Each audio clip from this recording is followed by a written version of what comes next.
আল্লাহ তাআলার রাস্তায় ভালোবাসার জিনিস দান করা, উত্তম জিনিস দান করা, এই সম্পর্কে আলোচনা করব। আমরা আমাদের যে প্রিয় বস্তু, যেগুলাকে মানুষে ভালোবাসে, যেগুলাকে মানুষে পছন্দ করে, ওই সমস্ত জিনিস আল্লাহর রাস্তায় আমরা দান করতে হবে। আপনি যেটা উত্তম মনে করেন, যেটা ভালো মনে করেন, ঠিক অপরের জন্য সেটাই দান করবেন। এখন আপনি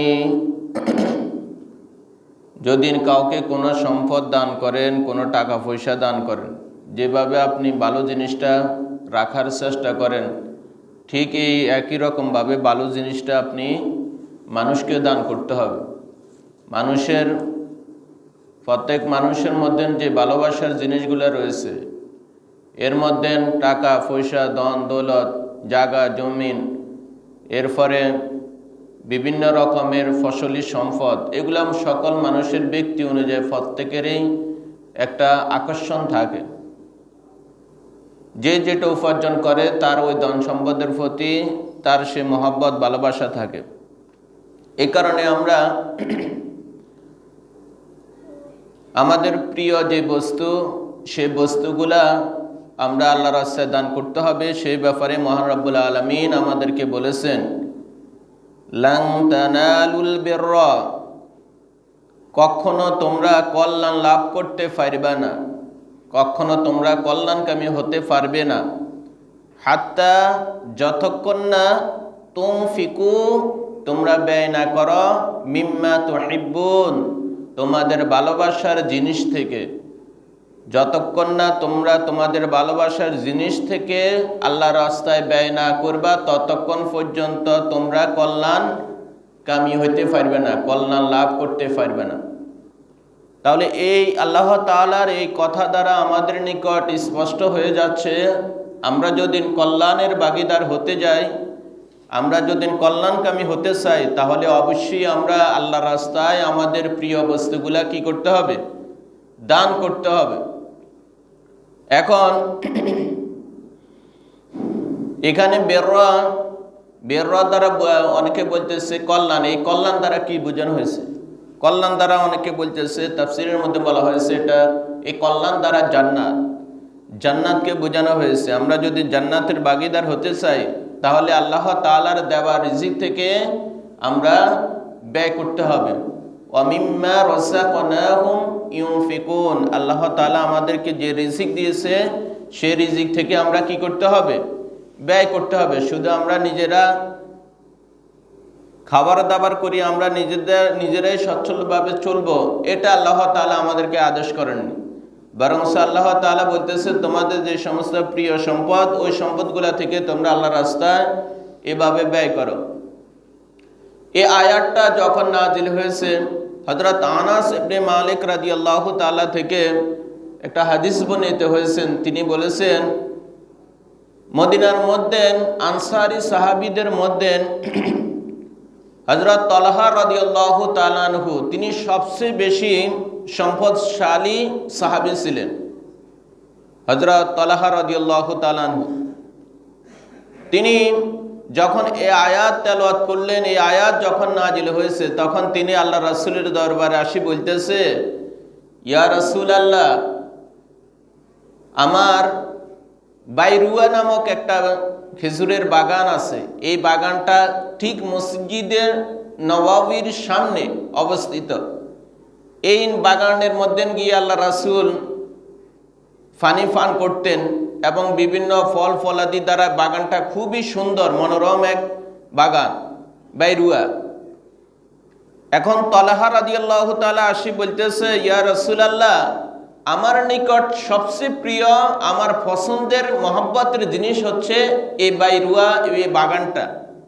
আমি এই বাগানটা আমি আল্লাহ তাআলার জন্য দান করে দিলাম। সুবহানাল্লাহ। আল্লাহ রাসূল বলতেছেন, বেশ, তুমি ভালো করেছো, তুমি উত্তম করেছো। তাকে বাহবা দিয়েছে, তাকে ধন্যবাদ জানিয়েছে আল্লাহ রাসূল। এরপর আল্লাহ রাসূল বলছে, তুমি এই বাগানটা তোমার আত্মীয় স্বজন, নিকটতম আত্মীয় স্বজন যারা আছে তাদের মাঝে বন্টন করে দাও। তখন হযরত তালহা রাদিয়াল্লাহু তাআলা আনহু তার চাচাতো ভাইদের নিকটে এই বাগানটা বন্টন করে দিয়েছে। সুবহানাল্লাহ। তাহলে দেখেন সাহাবায়ে কেরামদের ভিতরে আল্লাহর রাস্তায় দান করার কেমন মন মানসিকতা ছিল। তাদের নিজেদের সবচেয়ে প্রিয় এবং পছন্দের জিনিস তারা আল্লাহর রাস্তায় এভাবে ব্যয় করে দিত, আল্লাহর রাস্তায় এভাবে দান করে দিত। এই জন্য আল্লাহ তাআলা বলতেছেন, লান তানালুল বিররা, তোমরা কখনো কল্যাণকামী হইতে পারবে না, কল্যাণ লাভ করতে পারবে না, হাত্তা তুনফিকু, যতক্ষণ না তোমরা ব্যয় না করো, মিম্মা তুহিব্বুন, তোমাদের পছন্দের জিনিস থেকে যতক্ষণ না তোমরা ব্যয় না করবা ততক্ষণ পর্যন্ত তোমরা কল্যাণকামী হইতে পারবে না।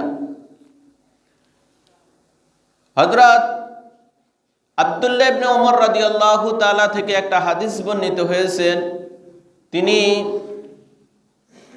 উনার পছন্দের একটা দাসী ছিল, মারজানা নামক একটা রোমীয় একটা দাসী ছিল। এই দাসীটা, এই বাঁদিটা তার নিকট খুবই পছন্দের ছিল। যখন এই আয়াত নাজিল হয়েছে তখন তিনি এই বাঁদিটাকে মুক্ত করে দিয়েছেন। দেওয়ার পরে বলতেছেন, কাউকে কোনো কিছু দান করার পর ফিরে নেওয়ার যদি অনুমতি থাকতো তাহলে আমি এই বাঁদিকে আজাদ করি, আমি তাকে বিবাহ করে রাখতাম। কিন্তু কাউকে কিছু দান করার পর সেটা ফিরে নেওয়া জায়েজ নাই বিদায় আমি তাকে আজাদ করে দিলাম, মুক্ত করে দিলাম। যখন সেই আয়াত তেলাওয়াত করার পর বলতেছে, আমার নিকট সবচেয়ে প্রিয় এবং পছন্দের এই জিনিস হচ্ছে আমার নিকটে এই বাঁদিটা। তিনি ওই বাঁদি তারপরে পরবর্তীতে মুক্ত করে দিলেন। তাহলে বোঝা যাচ্ছে সাহাবে কেরামরা এইভাবে তাদের সবচেয়ে মহব্বতের, তাদের পছন্দের যে জিনিস তারা সেটা কি করতেন, এইভাবে আল্লাহর রাস্তায় দান করে দিতেন। কাউকে দান করার পরে আবার সেটাই ফিরিয়ে নেওয়া, এটা আবার অন্যায়। খোঁটা দেওয়া, লা ইয়াদখুলুল জান্নাতা ওয়ালা বাখিলুন ওয়ালা মান্নানুন, যারা বখিল এবং যারা মান্নান, খোঁটা দানকারী, আল্লাহ রাসূল বলছে এরা জান্নাতে প্রবেশ করবে না। তাহলে বোঝা যাচ্ছে আপনি কাউকে দান করার পরে খোঁটা দিতে পারবেন না, তার কাছ থেকে ওই জিনিসটা আবার ফেরত নিতে পারবেন না। যদি না আপনি সেটা করেন তাহলে আল্লাহ রাসূল বলছে এটার ওই ব্যক্তির উদাহরণটা হচ্ছে ওই জিনিসের মতন, যেমন কুকুরে কোনো কিছু খাওয়ার পরে আবার সেটা সে বমি করে দেওয়ার পরে আবার সে যে এরকম খায়, ঠিক কেউ কাউকে দান করে দিয়ে আবার যদি সে জিনিসটা ফিরে নেয় তাহলে এই কুকুরের মতন যেভাবে সে খাওয়ার পরে উদ্গীরণ করে বমি করে দিয়ে আবার ওই খানাগুলা খায়, ঠিক একই রকম। তাহলে বোঝা যাচ্ছে যে কোনো অবস্থাতে কাউকে কিছু দান করার পরে আর সেটা কি করে নেওয়া, ফিরাই নেওয়া ঠিক হবে না, উচিত হবে না, বা তাকে খোঁটা দেওয়াও আপনার জন্য জায়েজ হবে না। যদি দেন তাহলে আপনি গুনাহগার হবেন। এজন্য আল্লাহ তাআলা বলছেন, লান তানালুল বিররা, তোমরা কখনো কল্যাণকামী হইতে পারবে না, কল্যাণ লাভ করতে পারবে না, হাত্তা তুনফিকু, যতক্ষণ না তোমরা ব্যয় না করো, মিম্মা তুহিব্বুন, তোমাদের পছন্দের ভালোবাসার জিনিস যতক্ষণ না আল্লাহর রাস্তায় ব্যয় না করবা ততক্ষণ পর্যন্ত তোমরা কল্যাণ লাভ করতে পারবে না। হযরত ওমর ইবনুল আব্দুল আজিজ তিনি মানুষের নিকট চিনি বিতরণ করতেন। চিনি কিনি তিনি মানুষের নিকট চিনি বিতরণ করতেন। তখন মানুষে তাকে বলছে যে আপনি তো সরাসরি টাকা দান করলে হয়, আপনি চিনি কেন এভাবে মানুষকে দান করতেছেন, চিনি কেন বিতরণ করতেছেন? তখন ওমর ইবনুল আব্দুল আজিজ বলেছেন যে আমার নিকট পছন্দের জিনিস হচ্ছে, আমার নিকট মহব্বতের জিনিস হচ্ছে চিনি, যার কারণে আমি চিনি ক্রয় করি, তারপরে আমি ওই চিনিগুলো মানুষের নিকট দান করে দিই। সুবহানাল্লাহ। তিনি বলতেছেন, আল্লাহ তাআলা বলছেন যে তোমার প্রিয় বস্তুটা তুমি আল্লাহর রাস্তায় দান করো। তো যার কারণে আমার নিকট প্রিয়, আমার পছন্দের জিনিস হচ্ছে চিনি, এই কারণে আমি চিনি ক্রয় করি, সেগুলো কি করে দিই, মানুষের নিকট দান করে দিই। আল্লাহু আকবার।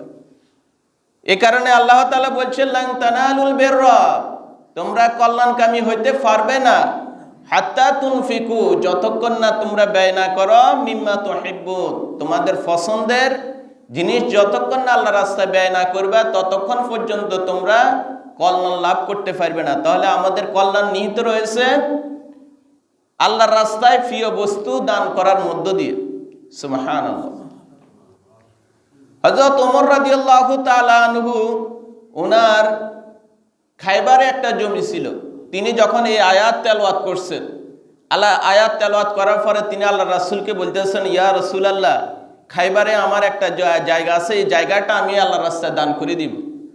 তখন আল্লাহ রাসূল বলছেন, তুমি মূল দান করিও না, মানে জায়গাটা তোমার কাছে রাখো, এর মধ্যে যে সম্পদ আছে ওই সম্পদটা তুমি কি করে দাও, আল্লাহর রাস্তায় দান করে দাও।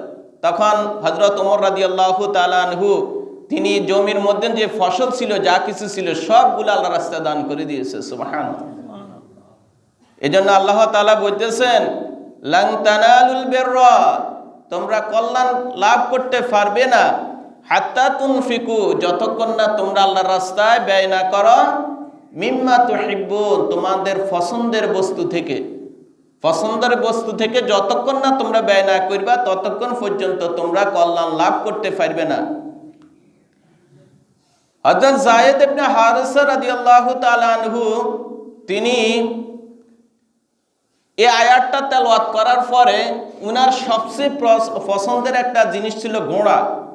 একটা ঘোড়া ছিল, এই ঘোড়াটাকে তিনি খুবই মহব্বত করতেন, খুবই ভালোবাসতেন।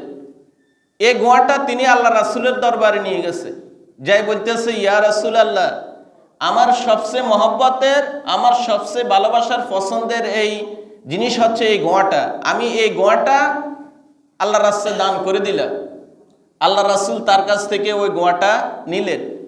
নেওয়ার পরে আল্লাহ রাসূল ঘোড়াটা আবার যায়েদ ইবনে হারিসার এক পুত্র ছিল ওসামা, তাকে সেই ঘোড়াটা দিয়ে দিলেন। দিয়ে দেওয়ার পরে ওই ঘোড়া যখন নিজের বাড়ির দিকে আবার যাইতেছে, এটা দেখি যায়েদ ইবনে হারিসা একটু মনক্ষুণ্ণ হলেন। তখন আল্লাহ রাসূল বলছে, হে যায়েদ ইবনে হারিসা, তুমি যে ঘোড়া দান করছো সেই ঘোড়া আল্লাহ তাআলা তোমার দান কবুল করেছে, তুমি চিন্তা করিও না, তোমার দান কবুল হয়েছে। তোমার ছেলে আবার অসহায় বিদায় আমি আবার তাকে সেটা দান করে দিয়েছি, অতএব তুমি এই ব্যাপারে চিন্তা করিও না, মনক্ষুণ্ণ হইও না। তাহলে সাহাবায়ে কেরামদের ভিতরে আল্লাহর রাস্তায় দান করার যে মন মানসিকতা ছিল, আমাদের ভিতরে সেই মন মানসিকতা লালন করতে হবে। ফিসসাররাই ওয়াদ-দাররাই, সচ্ছলতা অসচ্ছলতা উভয় অবস্থায় আমরা আল্লাহর রাস্তায় দান করতে হবে। আল্লাহ রাসূল বলেছেন, তোমরা যদি দান করো তাহলে আমিও তোমাদেরকে দান করব। তোমরা যদি না আল্লাহর রাস্তায় দান করো তাহলে আল্লাহ তাআলাও আমাদেরকে দিবেন। আর যদি আমরা আল্লাহর রাস্তায় দান না করি, আমরা যদি নিজেকে সংকীর্ণ মনে করি রাখি, তাহলে অবশ্যই আল্লাহ তাআলা এই বখিলতার কারণে আমাদের কাছ থেকে আমাদেরকে যে রিজিক দিয়েছে, যে সম্পদ দিয়েছে, এই সম্পদ কমায় দিবেন। এই জন্য দান করলে সম্পদ বাড়ে, দানের সম্পদ বাড়ে, দানের সম্পদ কমে না। কিন্তু সুদে সম্পদ কমে, দানের সম্পদ বাড়ে। কিন্তু বাহ্যিক দৃষ্টিতে আমরা দেখতেছি একজন সুদে টাকা বাড়ে আর এই দান করলে সম্পদ কমে, আমাদের বাহ্যিক দৃষ্টিতে এরকম মনে হয়। কিন্তু না, আল্লাহ তাআলা, আল্লাহ রাসূল বলতেছেন দান করলে সম্পদ বাড়বে আর সুদের কারবার করলে সম্পদ কি হবে, কমবে। এজন্য আমরা আমাদের যে প্রিয় যে বস্তু, মহাব্বতের যে বস্তু, সেটা আল্লাহর রাস্তায় দান করব। এখন আমরা আমাদের ভিতরে আসলে সে স্বভাবটা অনেকেরই কম। এখন এই স্বভাবটা কম বলতে, যখন আমরা যে জিনিসটা নষ্ট হয়ে যায়, বরবাদ হয়ে যায়, সেটা আমরা আল্লাহর রাস্তায় দান করি। একটা জামা যখন পুরান হয়ে যায়, এটা আর চলে না, তখন আমরা একজনকে দান করি। কিন্তু এগুলা দান করা যাবে, কিন্তু আপনি এটাকে যদি নির্ধারণ করে নেন এগুলা দান করতেই হবে, এগুলা করে দেওয়াটা উত্তম, তাহলে কিন্তু আপনার জন্য এটা উচিত হবে না। টাকা যেটা চলে না, যে টাকা না ছেঁড়া বা যেটা অচল হয়ে যাচ্ছে, ওই টাকাটা আমরা আসি মসজিদে দান করি, অথচ আল্লাহ তাআলা বলছে তোমার পছন্দের যে জিনিসটা সেটা তুমি আল্লাহর রাস্তায় দান করো। যেটা চলে না আমরা সেটা মানুষকে দান করি, গরিব মিসকিন অসহায়কে। আমি যেটা খাইতে পারি না এখন আর আমার আর চলে না, তখন আমরা সেটা আরেকজনকে দান করি। এটা নষ্ট হয়ে যাচ্ছে বা এটার মেয়াদ উত্তীর্ণ হয়ে যাচ্ছে, তখন আমরা একজনকে দান করি। এখন এই বিষয়গুলো তো আমরা আল্লাহ তাআলার এই আয়াতের সাথে একটু বিরোধিতা করতেছি। জাল টাকা, সেনা টাকা, ওয়াসল টাকা, এই সমস্ত টাকাগুলো আমরা মসজিদ দিয়ে চালাই। আল্লাহর কি ঠেকা পড়ে গেছি না আপনার এই সেনা টাকা এগুলা নেওয়ার জন্য? আপনি দিতেছেন কার জন্য? নিজের উপকারের জন্য, নিজের লাভের লাই তো নাকি? আমরা দান করি কি কার জন্য? আল্লাহ লাভ আসেনি? কথা বলেন না, দেখি আল্লাহ এখান থেকে কোনো টাকা নিয়ে যাবে নাকি? আমরা দান করি কার জন্য? আমাদের নিজের জন্য। তাহলে আপনি আপনার নিজের জন্য করতেছেন, তাহলে আপনি সেরা টাকা, ফাটা টাকা, এরপরে খারাপ টাকা, মসজিদে জাল টাকা। একবার আমরা আমাদের এই মসজিদের মধ্যে 1000 টাকার একটা জাল নোট পাইছি। তো এরকমের হয়, তাহলে কেন এটা হবে? আমরা তো উত্তম জিনিসটা আল্লাহ রাস্তায় দান করতে হবে। আপনি যেটা নিজের জন্য রাখতেন চান, যেটা পছন্দ করেন, সেটা আপনি আল্লাহ রাস্তায় দান করবেন। এই কারণে আল্লাহ তাআলা এই কথা বলে দিয়েছে, লান তানালুল বিররা, তোমরা কখনো কল্যাণকামী হইতে পারবে না, কল্যাণ লাভ করতে পারবে না, হাত্তা তুনফিকু, যতক্ষণ না তোমরা আল্লাহর রাস্তায় ব্যয় না করো, মিম্মা তুহিব্বুন, তোমাদের পছন্দের বস্তু থেকে, পছন্দের জিনিস থেকে যতক্ষণ না ব্যয় করবা, ততক্ষণ পর্যন্ত তোমরা কল্যাণ লাভ করতে পারবে না। তাহলে আমরা আমাদের নিকটে কথা থেকে স্পষ্ট হয়ে যাচ্ছে, আমাদের পছন্দের যে জিনিস, মহব্বতের যে জিনিস, সেগুলাই আমরা আল্লাহর রাস্তায় দান করতে হবে। আল্লাহর রাস্তায় আমরা সেগুলা ব্যয় করতে হবে। গরিব মিসকিন অসহায়কে আমরা ভালো জিনিসটাই দান করার চেষ্টা করব। সোজা কথা হচ্ছে, আপনি যে জিনিস নিজের জন্য পছন্দ করবেন সেটা আল্লাহর রাস্তায় দান করার জন্য আপনি পছন্দ করতে হবে। এখন খারাপটা আপনি আল্লাহর জন্য রাখেন, ভালোটা আপনি এই নিজের জন্য রাখে দেন, তাহলে এটা তো হয় না, এটা বেমানান হয়ে যায়, আল্লাহ তাআলার এই আয়াতের সাথে বিরোধিতা হয়ে যায়। মসজিদের কালেকশনের লাই যখন যায়, তখন দানের যেগুলো সিটা আছে সেগুলো একটু দেওয়ার চেষ্টা করে। সুপারি যেগুলো একটু একবার সিম হয়ে গেছে বা যেগুলো একটু নিরস, সেগুলো মসজিদে দান করে, ভালোগুলা নিজের জন্য রাখি দেয়। তাহলে তো এটা হয় না। আল্লাহ তাআলার এই আয়াতের সাথে তো আপনি বিরোধিতা করতেছেন। আল্লাহ তাআলা বলছেন, তোমার পছন্দের যেটা জিনিস, যেই ছড়াটা তুমি নিজের জন্য পছন্দ করে রাখছো, ওইখান থেকে তুমি আল্লাহর রাস্তায় দান করো, তাহলে এই দান হবে উত্তম দান। কিন্তু যে দান, যে জিনিসটা তোমার কাছে অপছন্দ, ওই জিনিসটা যদি তুমি মসজিদে দান করো, তাহলে আল্লাহ তাআলার হুকুমের সাথে, আল্লাহ তাআলার এই আয়াতের সাথে বিরোধিতা হয়ে যাচ্ছে। এখন আল্লাহ তাআলা আরেকটা কথা বলে দিয়েছেন পরবর্তী, ওয়ামা তুনফিকু, আর তোমরা যা কিছু ব্যয় করো, দান করো, মিন শাইইন, যেটাই তোমরা দান করো, যে কিছু, এবার ভালো হোক খারাপ হোক, যা কিছুই দান করো, ফাইন্নাল্লাহা বিহি আলিম, নিশ্চয় আল্লাহ তাআলা সেই ব্যাপারে অবগত আছে। এখন এই কথা আল্লাহ তাআলা কেন বলছেন? মানে কেউ, তার নিকট উত্তম আর কোনো জিনিস নাই, মানে তার কাছে আছে এই খারাপগুলো আছে। যেমন তার কাছে এখন নতুন আর কোনো জামা কাপড় নাই, পুরান জামা কাপড়গুলো আছে, এখন থেকে সে ধরন দান করলো। যার কোনো এর সেরকম ধন সম্পদ, ভালো ধন সম্পদ নাই, যাই আছে সেখান থেকে দান করছে, এই দানগুলো আল্লাহ তাআলা কবুল করবেন, অবস্থা বুঝি। এই জন্য আল্লাহ তাআলা পরে কথা এটা বলছেন যে তোমরা কি দান করো, কোন নিয়তে দান করো, সেটা কে জানে? আল্লাহ জানা আছে। আল্লাহ তাআলা বলতেছেন, যদি তোমাদের দানটা ঠিক থাকে তাহলে আমি কবুল করবো সেগুলা। এখন যদি না আপনি, যেমন আপনার দান করার সময় আপনার নিয়ত আছে যে আমি যখন দান করব মানুষ আমাকে বড় দানবীর বলবে, এই কারণে আপনি এই নিয়তে দান করছেন, তাহলে এই দান আপনার আল্লাহ তাআলার নিকট কি হবে না? গ্রহণযোগ্য হবে না। কারণ মানুষ আপনাকে বাহাবা দিবে, আর আপনি বাহাবা তো দুনিয়ার মধ্যে পেয়ে গেছেন, পরকালে এখান থেকে আর কিছু পাইবেন না। এ কারণে আপনার নিয়ত, এটা ইখলাসের সহিত আপনি যখন দান করবেন, একনিষ্ঠভাবে আল্লাহ তাআলাকে খুশি করার জন্য দান করতেছেন, তাহলে ওই দানটা আল্লাহ তাআলা কবুল করবেন। এখন যদি আমাদের মনের ভিতরে গড়মিল থাকে, বা জিনিস দেওয়ার ভিতরে যদি গড়মিল থাকি যায়, তাহলে এই ব্যাপারে আল্লাহ তাআলা অবগত আছেন। আল্লাহ তাআলা আপনাকে আপনার নিয়ত অনুযায়ী, আপনার সম্পদের দান অনুযায়ী আল্লাহ তাআলা আপনাকে কি দিবে? এর প্রতিদান দিবে। গড়মিল থাকবে, আপনি এর প্রতিদান পাবেন না। দান করার সিস্টেম হচ্ছে বেশিরভাগ গোপনে, গোপনে দান করাটা উত্তম। হ্যাঁ, প্রকাশ্য দান করা যায়, প্রকাশ্য দান করতে পারেন, তবে গোপনে দান করাটার ফজিলতটা বেশি। কেউ গোপনে দান করলে এই গোপন দানের কারণে আল্লাহ তাআলার ওই বান্দার প্রতি ক্রোধ কমে যায়, ওই বান্দার প্রতি কোনো ক্রোধ আল্লাহ তাআলার থাকে না। এই কারণে গোপন দানের সুবিধা হচ্ছে আল্লাহ তাআলার রাগ আর ক্ষোভ আপনার উপর থেকে উঠে যাবে যদি আপনি গোপনে দান করেন। সুবহানাল্লাহ। এজন্য আল্লাহ তাআলা বলতেছেন, ওমা তুনফিকু মিন শাইইন, তোমরা যা কিছু দান করো, ফাইন্নাল্লাহা বিহি আলিম, আল্লাহ তাআলা সেই ব্যাপারে অবগত আছেন, সেই ব্যাপারে তিনার ভালো করে জানা আছে। তোমরা কে কোন নিয়তে দান করো, কে কোন জায়গা থেকে দান করো, সেই ব্যাপারে কার জানা আছে? আল্লাহ তাআলা। এখন আপনি সুদের টাকা ব্যাংকে জমা রাখছেন, সুদের টাকা হয়েছে, সেগুলো 80 দান করে দিবেন, সওয়াব হবে নি? না, আর মারাত্মক গুনাহ হবে। কারণ আপনি আল্লাহ তাআলার সাথে তামাশা করতেছেন, ওটা হারাম জিনিস আপনি আল্লাহর রাস্তায় এভাবে দান করতেছেন, এটা আপনার জন্য মারাত্মক গুনাহ হবে। ওটা আপনি দানের নিয়তে করতে পারবেন না। আপনি ঘুষের টাকা, আপনি অডেল ধন সম্পদ বানাইছেন, ঘুষের টাকা এভাবে দান করতেছে, এ দান কি আল্লাহ তাআলার নিকট কবুল হবে? কখনো কবুল হবে না। আল্লাহ তাআলা অন্য আয়াতের মধ্যে বলেছেন, যেগুলা পবিত্র, ভালো জিনিস, উত্তম জিনিস, সেগুলা তোমরা আল্লাহর রাস্তায় কি করো? দান করো।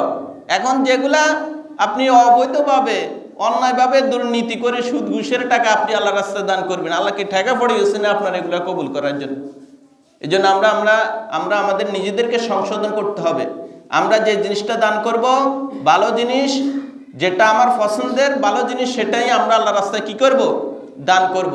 তাহলে আজকে দানের ব্যাপারে যে কথাগুলো বলছি, আমরা আল্লাহ তাআলাকে খুশি করার জন্য, তার রেজামন্দি হাসিল করার জন্য, তাকে সন্তুষ্টি করার জন্যই আমরা কেবলমাত্র মহান রব্বুল আলামিনের রাস্তায় দান করব। আল্লাহ তাআলা আমাদেরকে উত্তমভাবে আল্লাহর রাস্তায় দান করার তৌফিক দান করুন। আমিন। ওয়া মা তৌফিক ইল্লা বিল্লাহ।